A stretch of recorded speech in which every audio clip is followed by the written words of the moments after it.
Il-Maltin jemmnu fit-tieni ċans wara li persuna tkun lestiet il-programm ta' riabilitazzjoni mid-droga. Dan ħareġ f'konferenza organizzata minn Caritas Malta l-4 filgħodu fejn fost l-oħrajn ġie ppreżentat rapport ta' proġett li ilu għaddej 3 snin.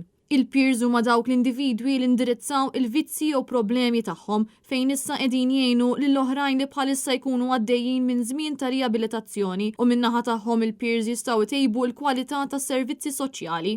Barra minn hekk dawn in-nies ikunu reintegrati fid-dinja tax-xogħol u bekk ikunu qed jingħataw it-tieni ċans tagħhom.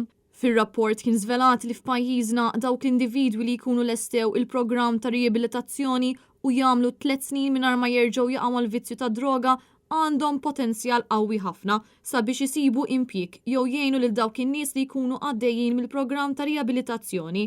Ħafna drabi dawn l-individwi ikunu offruti opportunitajiet ta' impjieg mal-Caritas stess. Lan ta' din il-konferenza kienu sabiex tkun analizzata x'opportunitajiet jeżistu għal dawn il-peers wara li jkunu ħarġu mill-vizzju ta' droga. Waqt din il-konferenza intqal li b'mod ġenerali hemm bżonn aktar għarfien fuq din il-materja. Dan il-proġett kien ibbażat fuq kurrikulum li jinqasam f'6 u li jinkludi wkoll kif il-post tax-xogħol jista' jadatta għal peers. Barra minn hekk jindirizza wkoll kif wieħed għandu jħares lejn konflitt u kif għandu jsolvih. Dan il-proġett analizza wkoll is-sitwazzjoni barra minn xtutna fejn kien żvelat li pajjiżi oħra jitrattaw il-peers b'mod differenti u li għandhom metodi differenti sabiex joħolqu ambjent pożittiv fuq il-post tax-xogħol. Ir-rapport jispjega wkoll għaliex din is-sistema hija effettiva u x'jista' jsir aħjar.